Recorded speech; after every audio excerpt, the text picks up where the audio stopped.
A'udzu billahi minasyaitonir rajim. Kuntum khairu ummah ukhrijat lin-nas ta'muruna bil ma'ruf wa tanhauna 'anil munkar wa tu'minuna billah. Kalian khairu ummah, ya. Kuntum khairu ummah, kalian adalah umat yang terbaik. Nah, di sini beberapa ahli tafsir menafsirkan. Yang pertama adalah khusus bagi sahabat Rasulullah SAW, karena memang khairul qurun, tidak ada generasi yang sebaik para sahabat. La tasubbu ashabi, maka kita tidak boleh mencela para sahabat atau menganggap remeh para sahabat. Ya, walau anfaqah, walaupun kita berinfak dengan apa? Jabalin Uhud dahaban, ya, satu bukit Uhud emas, ya. Jadi kita tidak bisa menyamai para sahabat walaupun kita sudah bersedekah berinfak dengan satu bukit emas Uhud. Ma balagha, dan sama sekali tidak akan menyamai mereka. Wala nisfahu, walaupun cuma setengahnya, tidak bisa. Kita sudah sedekah segitu besarnya, infak segitu besarnya, tidak bisa menyamai atau bahkan setengahnya para kebaikan para sahabat. Karena mereka jelas hidupnya bersama Rasulullah, bahkan hidupannya itu ala manhajin nubuwah, ya, dengan ruh nabi, kenabian. Jalannya para sahabat dengan ruh kenabian, bagaimana perannya, bagaimana tidurnya, bagaimana istirahatnya, bagaimana mereka bekerja, bagaimana mereka berinfak dan lain sebagainya. Maka di sini kuntum khairu ummah itu adalah para sahabat yang pertama. Kemudian yang kedua, kuntum khairu ummah adalah orang-orang yang mengikuti para sahabat. Ya, orang-orang yang mengikuti para sahabat. Yang tidak mengikuti para sahabat, tidak memiliki sifat para sahabat, maka tidak termasuk khairu ummah. Kemudian tafsiran yang ketiga, kuntum khairu ummah adalah semua umat Rasulullah SAW. Umatnya Rasulullah adalah umat yang terbaik, karena Nabi dan Rasulnya adalah Rasul yang terbaik. Di antara umat-umat terdahulu, nah umat yang paling baik, umat judulnya yang paling baik adalah umatnya Rasulullah SAW. Ukhrijat linnas, ya, yang Allah hadirkan, yang Allah jadikan kita ini hadir di muka bumi. Ukhrijat linnas, untuk apa? Untuk datang kepada manusia, untuk menyampaikan kepada manusia. Ta'muruna bil ma'ruf wa tanhauna 'anil munkar, yaitu menyeru kepada yang ma'ruf, kemudian mencegah kepada hal yang munkar. Karena nanti di ayat setelahnya wa tu'minuna billah, dan mereka beriman kepada Allah. Ayat 114-nya, ya, 113, 114. Laisu sawa min ahlil kitab ummatun qa'imatun yatluna ayatillahi ana al-lail wa hum yasjudun. Tidak sama, ya, umatnya Rasulullah dengan ahlul kitab, yaitu apa? Mereka yang selalu qa'imah, dia berdiri tegak untuk sholat, yatluna ayatillah, yang mempelajari ayat-ayat Allah. Setiap malamnya mereka beribadah, mereka bersujud kepada Allah. Kemudian tidak berhenti di situ.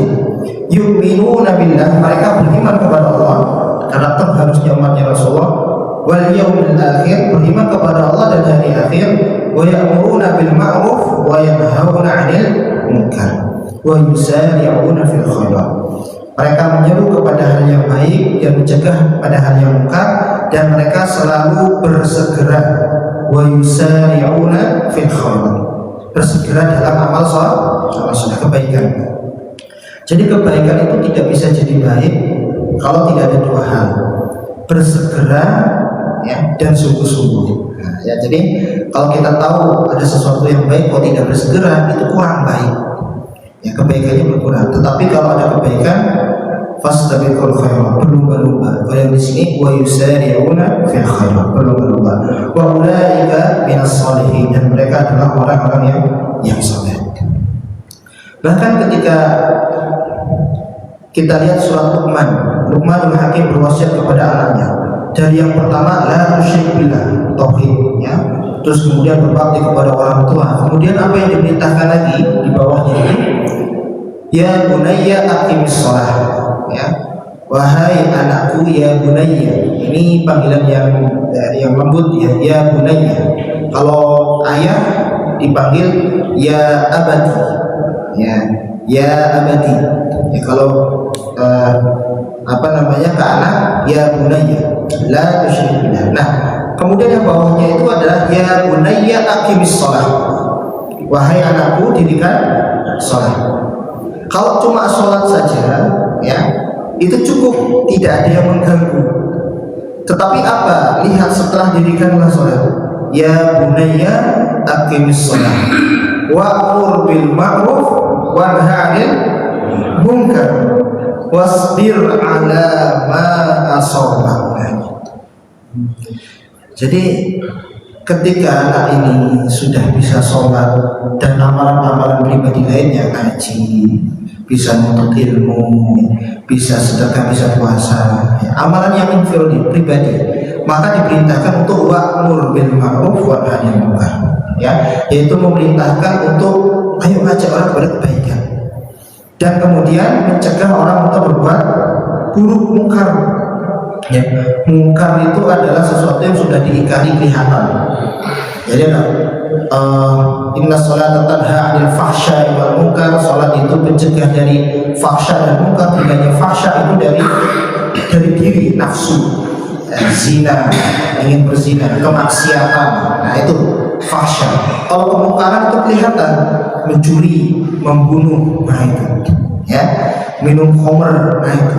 Tapi kalau fahsya itu kemaksiatan yang timbul dari hawa nafsu diri.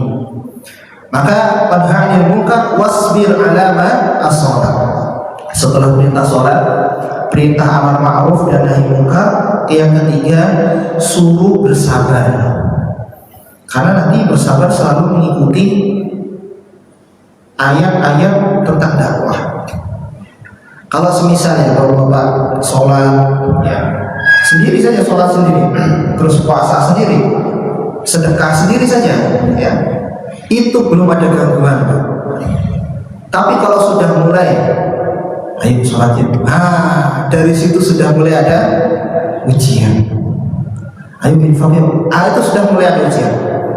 Ketika kita menjadi orang soleh sendiri, kita akan disegani, wah bagus ini orangnya baik, gak suka ganggu orang lah. Dia beramal, soleh sekali. Tapi ketika orang soleh ini naik derajatnya, ayo sholat dulu. Yakin gak itu masih dicintai? Ayo sholat yuk, gitu. Ayo ikut ngaji yuk. Nah, itu sudah mulai nanti. Apaan sih? Nah, gitu. Makanya wasbir 'ala ma asabak, bersabar. Karena kalau dakwah pasti nanti ada ujian, akan ada adza itu ujian. Kalau untuk beramal sendiri tidak, baca-baca sendiri, ngaji-ngaji sendiri.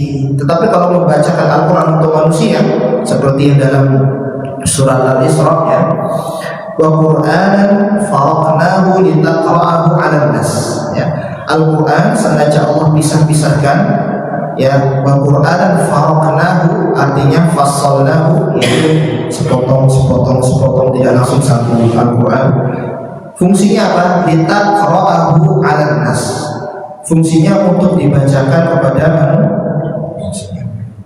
Ngaji sendiri sampai halaman apa? Wah, paling komentar orang dia suka ngaji. Tapi kalau ayo sini ngaji, saya ajarin.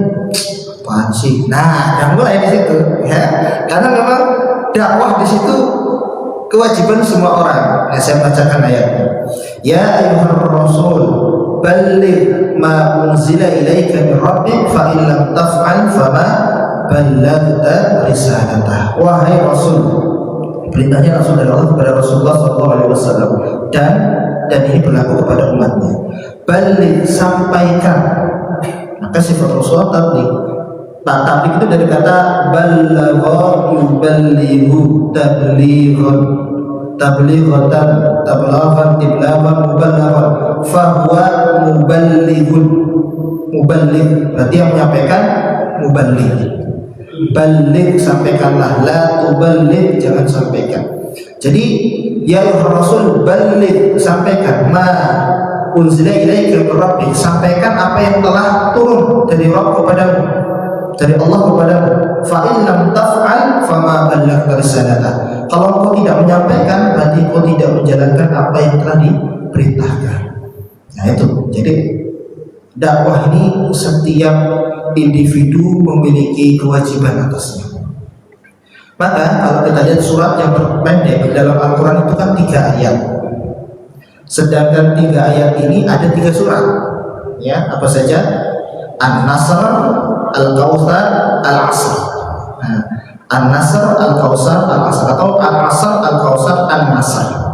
Idza jaa sama inna a'tayna sama wal 'asr. Sedangkan wal 'asr ini kata Imam Asy-Syafi'i rahimahullahu taala mengatakan law ma anzalallah hujjatan ya illa hadhihi surah lakafathum. Kalau Allah tidak menurunkan surat atau ayat atau hujjah selain surat Al-Asr, maka cukup bagi seorang muslim kalau dia mau merenunginya. Ya kita renungi bareng-bareng surat Al-Asr. Wal 'asr artinya wal 'asr demi masa. Masa itu waktu. Kira-kira waktu itu penting tidak? Penting. Kata qaul Arab, orang pepatah Arab mengatakan al-waqtu asmanu minad dhahab. Waktu itu lebih berharga daripada emas. Ya. Jadi waktu itu harus dipakai dengan baik-baiknya. Fa in lam taqta qata'aka. Kalau kita tidak memakai waktu, tidak bisa memanage waktu, maka kita yang terpotong dengan waktu. Bahkan Imam Hasan Al-Basri rahimahullah ta'ala mengatakan ya bani Adam, ya bani Adam, yaitu wahai anak Adam, keturunan Adam, ya, innaka antal ayyam, sesungguhnya kalian adalah potongan-potongan dari hari-hari. Kita ini susunan dari hari-hari, ya. Fa'idha wa in dhahaba yaum dhahaba ba'da. Kalau 1 hari sudah berlewat, 2 hari sudah berlewat, 3, 4, 5 hari berlewat, maka sudah hilanglah bagian dari tubuh kita. Nah ini. Maka wal 'asr demi masa, waktu itu sangat penting. Maka setiap orang harus bisa memanfaatkan waktu. Fa idza faragta fansab, kalau sudah kosong isi. Kosong isi. Nah, fa idza faragta fansab itu adalah ayat produktivitas. Ya, misalnya nganggur, ya jangan sampai nganggur. Mungkin kerjaan belum ada tapi tetap terus bekerja untuk Allah. Nah, kemudian innal insana lafi khusr, sesungguhnya manusia dalam kerugian. Pernah kita sampaikan al-insan ya, selalu buruk, ya, lafi khusr, rugi, ya. Innal insana khuliqa halu'an, manusia suka keluh mengeluh, ya, keluh kesah. Al-insan la zalumun kafar, zalim kufur, itu manusia sifatnya. Zaluman jahulan, sifatnya zalim dan bodoh, itu manusia, ya. Yang satu yang baik dalam surat Ad-Din itu laqad khalaqnal insana fi ahsani taqwim, ya, manusia itu tegak, bagus, sempurna, ya, fisiknya, tapi kalau sifatnya itu kayak tadi laqad khalaqnal insana fi kabad, manusia diciptakan dengan rasa lelah, letih, gitu. Ngaji letih, main bola juga letih, ya, dengerin kajian letih, nonton juga letih, tinggal nanti letihnya dipakai buat apa.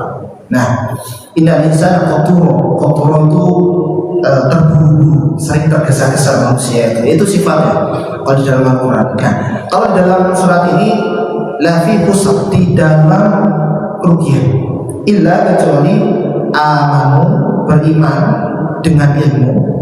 Ya, ini gak ada masalah, beriman dengan ilmu. Wa amilus sholihat, dia sudah mulai beramal. Yang sholat, dia tahu ilmu sholat, dia tahu kewajiban zakat, dia zakat keluarkan, kewajiban infak bagi yang mampu dia berinfak, sedekah dan yang lain sebagainya. Tapi nanti yang ketiga, wa tawasau bil haq. Apakah cukup sampai di situ ayatnya? Wa tawasau bil haq saja? Tidak. Perlu wa tawasau bis sabr. Kenapa kok ada sabarnya? Karena wa tawasau bil haq.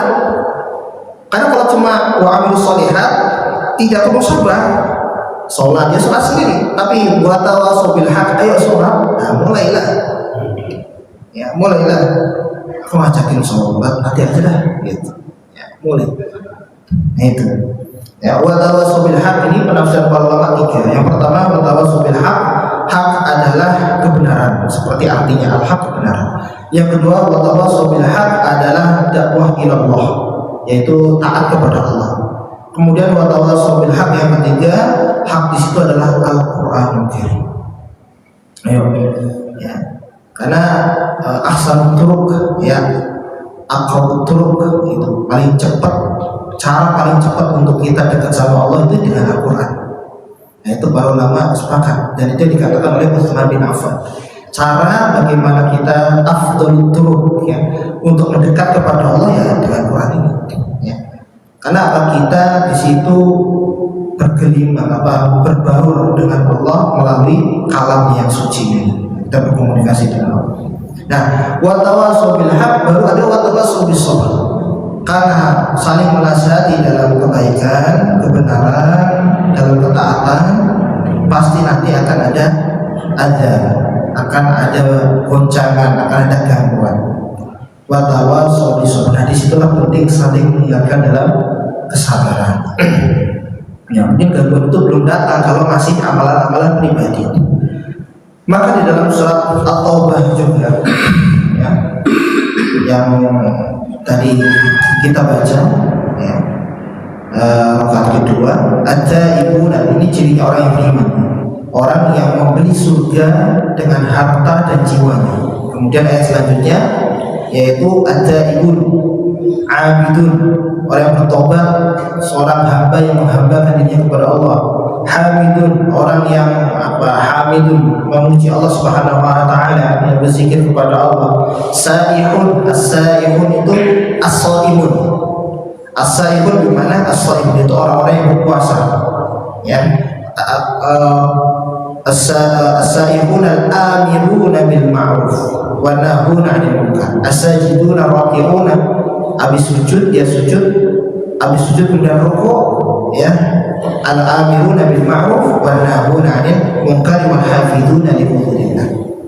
Beramar ma'ruf nahi munkar, kemudian dia menjaga hudud-hudud atau ketentuan-ketentuan, batasan-batasan syariat Allah Subhanahu wa taala. Ya. Bapak ke masjid, cuma ke masjid saja, tidak ada masalah itu, sampai Bapak semua tua. Tapi kalau semisal di jalan ketemu orang, ayo ke masjid, sudah mulai. Tapi kalau belum nyapa dia, masya Allah bagus ya. Nah, mulai kita naik derajat. Yang belum ikut ke masjid, yang belum ikut ngaji, ayo gandeng ikut ngaji. Yang belum rutin jamaahnya, ya kita sapa, kita sembah. Walaupun nanti akan ada sedikit-sedikit ujian, tidak masalah, ya, tidak masalah. Karena memang dakwah itu adalah kewajiban bagi setiap muslim, ya, apapun profesinya, apapun profesi. Hanya saja yang perlu digarisbawahi ada dua hal yang penting. Pertama, dakwah harus karena Allah, ikhlas, ya. Karena kalau tidak ikhlas, biasanya dia ngambek, ya. Lah sudah saya ajak tapi nggak mau, ya udah. Ini karena bukan karena Allah, tapi karena biar dia mau ikut ke kita, gitu, ya. Biar mau ikut. Ada orang misalnya maksiat, lagi maksiat, kita tahu dia lagi bermaksiat, ya. Ya sudah, kita ingetin kalau ada Allah, ya. Nah, kalau dia ngeyel, ya kita terus ingatkan. Kalau tidak, ya sudah. Tapi jangan sampai membenci orangnya, ya, itu berarti ngambek, kita dakwahnya bukan karena Allah. Yang kedua adalah kita pertama itu kan ikhlas karena Allah, dakwahnya untuk Allah, bukan untuk kita, bukan untuk masjid ini, bukan untuk masyarakat ini, tetapi untuk Allah. Baru yang kedua adalah dakwah sesuai ilmunya, ya. Jadi ada perkataan dakwah tidak harus pakai ilmu, ini salah. Karena apa, dakwah itu harus pakai, harus wala taqfu ma laysa laka bihi ilm. Surah Al-Isra, ya. Jangan kita berkata tanpa ilmu, hanya saja sesuaikan saja. Kita tahu fadilah jamaah di masjid, kita tahu baca Quran, nah, ajak baca Quran. Kita tahu untuk bersedekah, nah, ajak, ya, ajak itu. Karena kita sudah tahu ilmiah. Tapi jangan nunggu tahu dulu. Yang sudah tahu apa, nah itulah dakwah. Jangan nunggu harus pintar dulu, harus kuliah dulu, harus ngaji dulu 5 tahun. Tidak harus. Tapi harus tetap berilmu. Maksudnya apa? Kita kan ngajak orang ke masjid pakai ilmu, kita ngajak orang baca Quran pakai ilmu, kita ngajak orang berinfak pakai ilmu. Nah ilmu itu yang digunakan. Ya, minimal dakwah bil hal. Nah ini penting sekali. Apa itu dakwah bil hal? Dengan perilaku. Ya, dengan perilaku. Ya, dengan perilaku sehingga orang melihat perilaku kita, baru kemudian kita ajak. Karena gini, dalam beramar ma'ruf dan nahi munkar, ya, itu kita dahulukan amar ma'rufnya terlebih dahulu. Karena kalau sudah nahi munkar itu derajatnya lebih tinggi lagi. Ya, kalau amar ma'ruf resikonya ada, ya, tapi nahi munkar lebih. Karena kita mencegah kemungkaran. Nah ini. Maka kalau dalam hadis yang diriwayatkan oleh Abu Sa'id Al-Khudri di dalam Sahih Imam Muslim, man ra'a minkum munkaran falyughayyirhu biyadihi. Kalau kita melihat suatu kemungkaran, maka islahlah, perbaikilah, yang cegahlah dengan tangan kita. Maksudnya di sini biyadihi bukan tangan ini, tetapi kebijakan. Berarti yang bisa melakukan ini orang-orang yang berwenang, yang punya jabatan di pemerintahan, RT, RW, dia yang punya kebijakan dan punya kedudukan di masyarakat itu. Ya, jadi biyadihi maksudnya itu. Nah, kalau tidak mampu, kalau kamu tidak mampu dengan tangannya, maka wabilisani, dengan mulutnya, yaitu berdakwah. Ayo jangan begini, jangan begitu. Ya, terus kemudian kalau tidak mampu, wabiqalbihi, maka dengan hatinya doakan. Wadzalika ad'aful iman, itu adalah selemah-lemahnya iman. Karena dia tidak mampu menyampaikan kebenaran, tapi kan doakan, iya, tapi lemah imannya. Nah maka kalau bisa diucapkan, ya, minimal kita tidak lemah-lemah amat imannya. Ya. Tapi kalau cuma bisa tidak mampu mengucap karena takut, apalagi sampai lapor karena takut, ya sudah doakan. Nah, tapi ini selemah-lemah iman. Sama sekalian yang Allah muliakan, dan juga dalam surat Al-Baqarah juga Allah Subhanahu wa taala berfirman, al-mu'minuna wal mu'minat ba'dukum awliya'u ba'd. Lelaki kaum mukminin dan perempuan kaum mukminat, orang-orang beriman dari pihak laki-laki dan perempuan, itu semuanya saling berwali, saling tolong menolong, saling berteman dekat, ya. Ta'muruna bil ma'ruf wa tanhauna 'anil munkar, dan mereka saling beramar ma'ruf dan nahi munkar. Jadi pada kesempatan kali ini mari ya kita naikkan derajat kita, level kita yang tadinya beribadah untuk diri sendiri, ya. Di rumah sudah misalnya disampaikan kepada anggota rumah, ya, keluarga yang kecil, nah, kemudian mulailah ke tetangga, mulailah ke orang masyarakat luas. Karena itulah yang Rasulullah ajarkan. SK-nya, keputusannya langsung dari Allah, kemudian diterima oleh Rasulullah dan diperintahkan kepada umatnya. Quran pun ditaqra'ahu 'alan nas. Tetapi bagi yang tidak mampu, ya, maka berdoa, ya, supaya fulan mendapatkan hidayah. Kalau sudah mampu sedikit, ajaklah. Dan bagaimana cara dakwah? Ya, bil hikmah wal mau'izatil hasanah wajadilhum billati hiya ahsan. Imam Al-Qurtubi mengatakan dakwah itu bil hikmah, dengan hikmah bijaksana, wal mau'izatil hasanah, dengan keperkataan yang baik, peringatan yang baik. Makanya Imam Al-Qurtubi menjelaskan at-talattuf itu lembut, wal-lin, ya, lemah lembut dan kasih sayang, ya. Talattuf dan al-lin, lembut, ya, jangan sampai kasar, ya. Karena apa? Rasulullah pun memiliki sifat lembut, yang fa bima rahmatin minallah lintalahum. Rasulullah diberikan sifat lin itu lembut, ya. Walau kunta faddan ghalidhal qalbi lan faddu min hawlik. Kalau Rasulullah itu sifatnya keras, ya, maka apa? Umatnya akan lari darinya. Walau kunta faddan ghalidhal qalbi lan faddu min hawlik. Maka lau dalam Al-Quran itu jika yang tidak terjadi. Lau anzalna hadal Quran, kalau Al-Quran diturunkan ke atas jabal, ya, bukit, maka akan hancur. Tidak pernah Allah turunkan. Jadi lau itu jika tetapi yang tidak akan terjadi. Ya. Maka dari itu, ya, dengan dakwah hikmah mau'izatul hasanah wajadilhum billati hiya ahsan. Kalau seandainya minta diskusi, perdebatan, maka perdebatlah dan diskusilah dengan cara yang baik. Wal mu'minatul hasanah wajadilhum billati hiya ahsan. Ahsan itu adalah paling baik. Ahsan. Jadi kalau hasan itu baik, kalau ahsan itu lebih baik, paling baik. Kabir besar, akbar paling besar. Ya. Fadil atau fadlun itu keutamaan. Kalau afdol paling utama. Itu namanya ismu tafdil, yang dibesarkan, ya. Sogir kecil, asghor paling kecil, ya. Wasi'un luas, ausa itu paling luas, ya. Maka ahsan adalah yang paling baik. Mungkin cukup dulu. Silakan ada yang mau ditanyakan, ya. Assalamualaikum warahmatullahi wabarakatuh. Mana yang terbaik melaksanakan sholat, mengerjakan sholat, atau mendirikan sholat? Nah, di mana perbedaan jadi Mendiri, mengerjakan sholat, mengerjakan sholat, mendirikan sholat. Yang terbaik yang mana? Bedanya iya.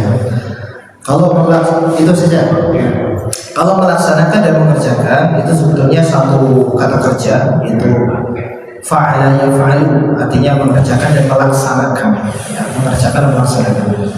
Fa'ala yaf'alu fa'alan wa fa'alan. Hanya saja Al-Quran tidak pakai ini, tidak pakai kedua ini.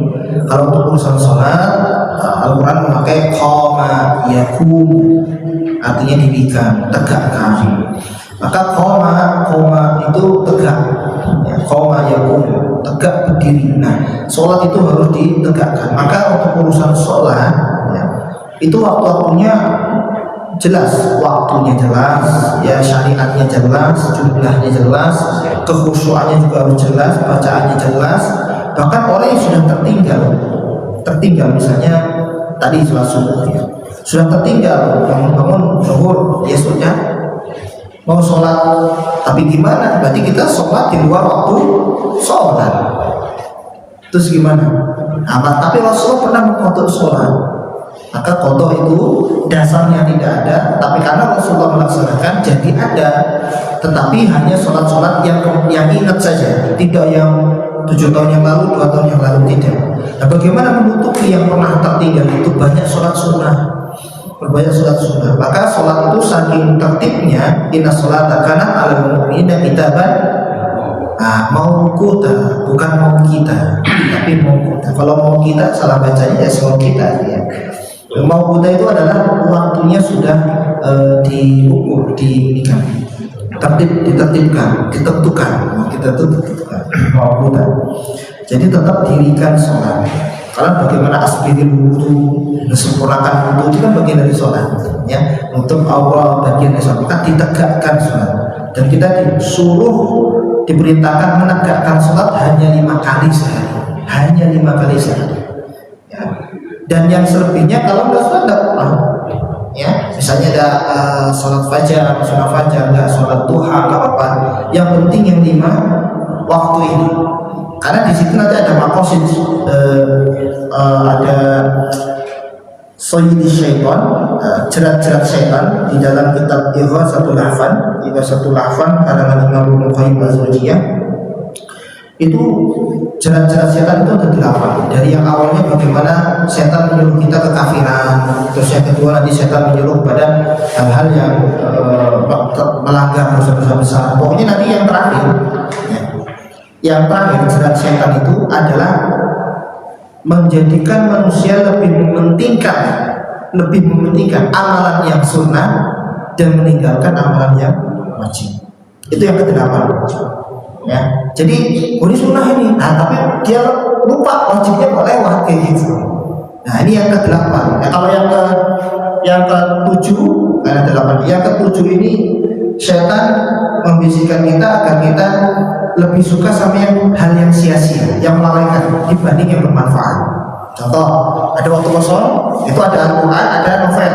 Nah, ada Al-Quran, ada Quran, ada Al-Quran, ada HP. Nah, HP dan Quran enggak ada alasan. Quran, HP. Nah, itu pilih yang mana? Itu yang ketujuh. Nah, yang kedelapan tadi, orang cenderung lebih dipilih ke sunnah, tapi dia lupa untuk yang wajib. Wajibnya sholat subuh berjamaah, sunnahnya tahajudnya tahajud di lupa 12 ya. Atau bersolawat dan lain sebagainya, tapi lupa yang wajib. Itu setan pintar. Jadi setan kelasnya masing-masing. Ada setan yang kelasnya untuk kalangan yang malas, ada. Tapi nanti akan ada setan yang kalangan untuk yang rajin. Contoh, habis kita beramal, setan datang bisikin hati, ujung. Nah, kan ada aja setan itu dalam setiap lini ada. Jangan khawatir. Yang lain ya, masih. Ya, nanti maju dulu. Assalamualaikum warahmatullahi wabarakatuh. Saya mau bertanya mengenai sholat. Ada jamaah yang setiap sholat subuh itu kan imam-imam kita kan kebanyakan baca suratnya ada panjang. Sedangkan yang makmumnya ada orang yang terburu-buru karena mau berangkat kerja. Apakah dia ikhlas atau tidak tuh yang jamaah ini karena harus ngikutin bacaan suratnya? Coba, ya, alhamdulillah, terima kasih. Jadi yang pertama memang imam harus tahu siapa makmumnya. Jadi, tapi juga disunahkan untuk membaca panjang ketika sholat subuh. Nah, nanti kita bisa lihat kalau di hari-hari aktif, Senin, Selasa, Rabu, Kamis sampai Sabtu katakanlah, atau sampai Jumat, itu tidak usah terlalu panjang. Tapi ketika hari yang libur itu bisa agak sedikit panjang. Tapi ketika toh kok imam ini tidak ngerti, daripada kita gerundel, kita langsung ganti niat. Boleh ganti niat pribadi ya, sendiri firdi, misalkan dari imam langsung kita rukuk, tidak sujud, duduk salam pulang walaupun imam masih berdiri, nggak masalah. Cuma ya nanti agak susahnya ketika kita ke belakang kalau di shop pertama. Nah, maka kalau di shop belakang kan aman, kalau di belakang di ini nah, jadi di belakang atau di pojok kita sudah ambil ini kayaknya imam ini lama nih, nggak masalah ya, kita sudah ikut jamaahnya. Nah, kan siapa tahu dia cepat, tapi ternyata pas sholat kedua kok sudah imam masih berdiri baca surat, kita selesai. Nah, ini pernah dilakukan juga oleh para sahabat, nggak masalah, karena makmumnya ngerti dan imamnya juga ngerti, jadi saling ngerti gitu. Itu nggak mulai keutamaan jamaah ya? Gimana? Niatnya sudah dapat, kalau kesimpulannya ya tidak sempurna. Dan tapi kalau pasti seperti apanya ya terserah Allah, karena saya tidak di situ kan menentukan pahala dan itunya kan Allah. Hanya saja kan tidak sempurna karena dia memisahkan diri gitu. Tapi sudah dapat pahala berjamaahnya. Jadi urusan untuk kesempurnaan pahala sekian-sekiannya kita ini tidak bisa mengukur, tetapi bisa mengukur yang kelihatannya. Jadi al-hukmu fi dhahiriha. Kalau fikih begitu, hukuman itu ya, menghukumi seseorang itu apa yang kelihatan. Membunuh orang, saya nggak lihat bunuh, tapi kan terbunuh gitu. Ya akhirnya ya kena juga niatnya. Gitu. Jadi niat ini nggak bisa dihukumi. Maka kalau dalam fikih ya yang dihukumi yang kelihatan. Berzina, saya nggak lihat berzina, tapi jadi juga kan. Pasti. Coba pertanyaan pertama itu masalah umat Islam akan umat yang terbaik. Belakangan kita miris masalahnya dengan kalimat itu, karena faktanya tidak demikian, baik di tingkat nasional maupun di tingkat internasional. Seperti Pak Jadudin dulu mengatakan begini, umat Islam itu seperti daun kering. susah dikumpulin, ada orang Islam buang puntung rokok langsung menyala. Artinya apa? Artinya gampang kita dipengaruhi. Nggak ada persatuan sama sekali. Ini berarti. Jadi kelihatannya ada kontradiktif dengan kalimat umat yang kebaikan loh. Itu apa? Ada limitasi waktu atau enggak ya? Itu yang pertama. Yang kedua, masalah dakwah Pak. Ini soalnya saya udah nggak lama bertanya ya. Kemarin udah nggak ikut jatah saya. Dia lanjut Pak. Yang kedua Pak, dakwah kita ini kan kembali ke pasar saya lihat ini. Iya. Audiensnya seperti apa senangannya keras-keras, dia akan keras pusatnya. Orangnya yang udah tua-tua senangannya lembut, pakai lembut. Contohnya itu bahasa.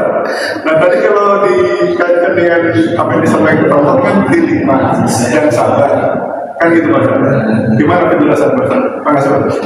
Ya, yang pertama tentang khairul ummah sudah kita sampaikan 3. Yang pertama khusus sahabat. Ya, khusus karena khairul nas seperti itu hadisnya. Sahabat yang paling baik. Yang kedua yaitu adalah yang seperti sahabat. Yang seperti lintas generasi, tapi yang sama kayak sahabat. Kemudian yang ketiga untuk khairul ummah itu adalah umatnya Rasulullah. Siapapun menjadi umatnya Rasulullah ada potensi untuk menjadi yang terbaik. Karena apa? Karena hidayah nanti akan mendapatkan dan dia akan berubah menjadi umat yang terbaik. Nah, untuk urusan persatuan, nah itulah PR. Karena apa? Bahkan salah seorang pendeta Yahudi juga mengatakan, kalau salah namanya Venerable dan lain sebagainya, nggak tahu saya nama persisnya. Itu kalau memerangi umat Islam dengan senjata itu nggak boleh menang. Tetapi bagaimana mengetahui mereka untuk saling bertikai, untuk tergoda?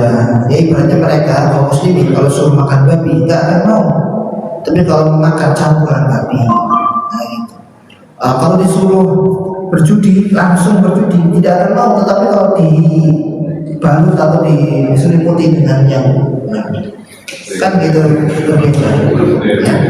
Makanya kan bunga, makanya bunga kan indah, bunga itu indah. Makanya hal-hal yang seperti itu memang dibuat supaya kaum muslimin terpecah belah. Dan memang kalau umat sudah saling terpecah belah, ya Syiah, artinya Syiah itu terpecah belah.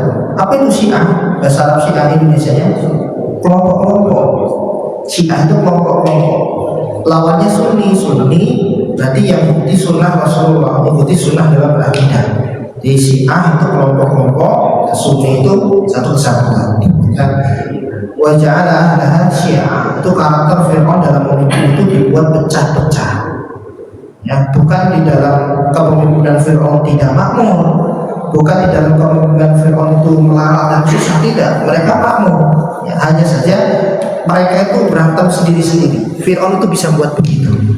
Kamu berantem sama kamu berantem. Nah, Fir'aun hadir. Maka sudah seperti Tuhan yang bisa menyelesaikan masalah. Nanti berantem lagi dibuat sama Fir'aun supaya perang sendiri-sendiri. Maka ketika Fir'aun mengatakan Rabbukumul A'la, saya adalah Tuhanmu yang tinggi, karena memang orang menganggap ini yang paling solusi pertama ya Fir'aun itu. Maka ketika datang Nabi Musa ini sangat diremehkan, kamu ngapain datang?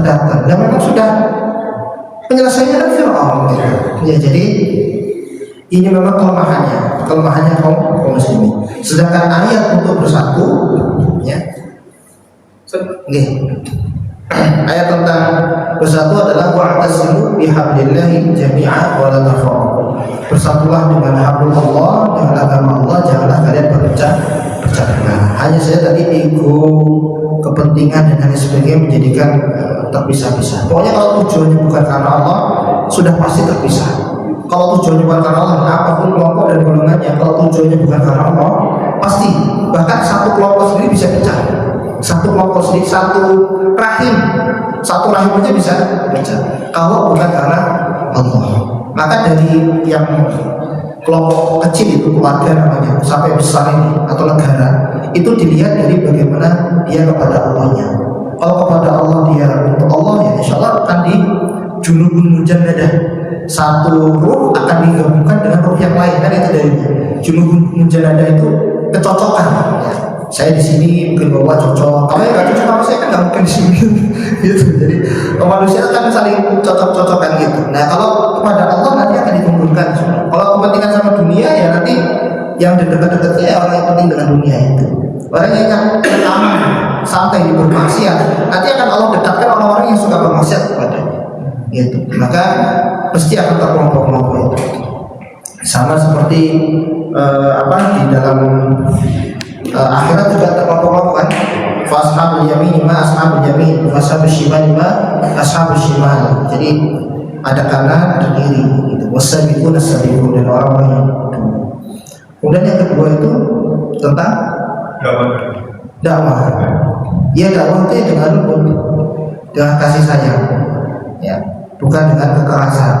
Tapi memang perlu ada beberapa yang penting tidak menghina atau jangan sampai merusak Islam dari dalam. Maksudnya begini, dia lihat berdakwah karena dia memang karakternya mungkin karakternya memang keras, dia lihat untuk berdakwah, dan dengan caranya itulah kepada orang-orang yang bisa keras. Maka dari itu perlu, misal Umar bin Khattab itu kan keras dalam berdakwah, cuma Umar tidak pernah membunuh, mencaci selain karena Allah. Dia pasti karena Allah, itu karena Allah, sehingga apa? Keikhlasan itulah melindungi dirinya.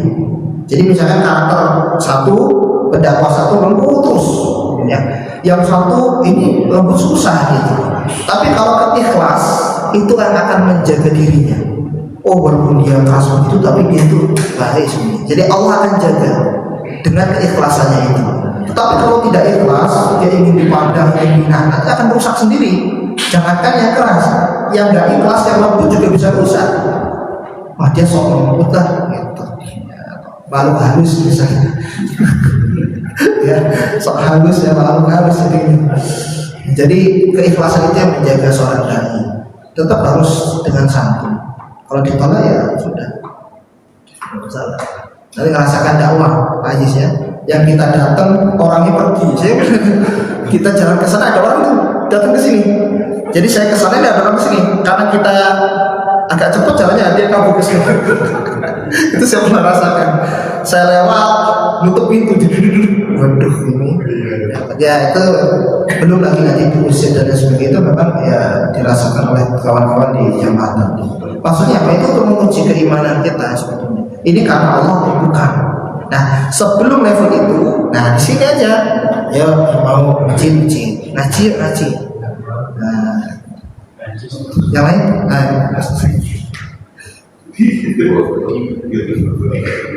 Mari kita mengenai kewajiban menyampaikan itu dari dikatakan seluruh umat Rasulullah. Kemudian apakah kewajiban itu kalau tidak dilakukan konsekuensinya dapat dosa? Kalau misalnya tidak disampaikan, kemudian kita itu sama sekali tidak menyampaikan ke tetangga atau ke teman atau ke apa yang kita lewati, misalnya kita lewati di masjid yang mengajak, nah itu kita tuh mendapatkan dosa, kemudian apakah itu bisa dituntut oleh orang-orang yang jika kita kemudian saya juga pernah dengar juga bahwa nanti di akhirat itu banyak orang yang menuntut kita karena kita tidak menyampaikan. Sedangkan kadang-kadang kita sudah masuk surga, kemudian ada orang itu simpulan tidak pernah menyampaikan sesuatu kepada kami sehingga saya masuk neraka. Nah itu apa itu nanti akan terjadi? Ya, ini kita jawab singkat. Ada kaidah al-aslu fil amr wajib, ya. Asli atau dasar dalam perintah itu hanya mesti wajib, ya. Walaupun nanti sifatnya ada yang sunnah, ada yang sunnah muakkadah, tapi al-aslu fil amr itu wajib, ya. Nah kemudian berkenaan tentang bagaimana kemampuan kita, nah itu kita sendiri yang tahu. Tadi sudah dikasih tahu dengan niat, dengan kebijakan, kalau nggak dengan lisan, kalau tidak bisa dengan doa, minimal sudah mendoakan, ya. Kalau tidak bisa didoakan, minimal kita berusaha ada kerisauan untuk fulan. Lalu bagaimana nanti? Apakah dipertanggungjawabkan atas itu? Sebetulnya ada kaidah lagi. Fi ayyi ardin taqa. Di setiap bumi mana yang kamu pijak, entah itu nanti kontrak rumah sendiri atau di tempat tetangga atau saudara. Fi ayyi ardin taqa antum mas'ulun an islamiyah. kita bertanggung jawab atas agama sekeliling kita. Maka apa? Nanti akan ditanya fulan, fulan, fulan, seperti itu. Maka disitulah harus minimal kita sudah kenal, sudah nyapa, sudah ada ingin. Maka kalau di dalam Masjid Jogokarian itu peta rumah itu digambar. Yang mungkin ada pernah kesana. Nah itu nanti ada gambar merah. Merah ini belas nggak pernah sholat. Kalau nggak merah waktunya apa? Pokoknya tanda ini belas nggak pernah sholat. Yang nanti ada tanda yang sholat tapi jarang-jarang. Gitu. Ada yang sholat Jumatan doang misalnya. Nah ini ada nanti kalau yang nggak pernah sholat dapat undangan. Ini undangan kasih ini undangan dari. Dan sholat. Ya undangan sholat 5 waktu. Didatangin khusus ya. Nah ini kalau di Jogokarian begitu ya, jadi diperhatikan baik siapapun yang jadi nggak ada orang takmir masjid nggak ada takmir masjid itu yang nggak tahu ini fulan ya. Ini astagfirullah juga saya juga belum tahu, harusnya tahu ini kesini berapa rumah ya. Oh kalau yang sudah sholat di masjid sana ya berarti sudah oh, yang belum itu nggak tahu. Ini perlu nggak kira-kira ini? Tapi Pak Ketua nggak ada di Pak Ketua. Ya nanti dilihat ya, dimulai dari yang terdekat. Karena ada loh yang sholat di musola kita ini dari RT 1 yang lebih jauh gitu kan. RT 1 itu kan yang belok ke kiri. Ya, setelah itu RT 2. Bahkan yang sholat juga RT 11 ya. Ada juga 11 10. Nah yang dekat ini ya minimal dari yang dekat ini ya sholat nongol di masjid. Takutnya nanti kita di sini asik-asik beribadah, tapi belum naik level, belum naik ke mengajak orang. Jadi itu hukumnya wajib, nanti kita akan ditanya, tapi kewajiban itu sesuai dengan kemampuan kita. Dan ditanyanya kalau kita sudah berusaha, maka insya Allah lepas daripada tanggung jawab. Kalau kita sudah ada kerisau atau sudah itu aja. Ya sudah mulai naik level lah dalam kebaikan.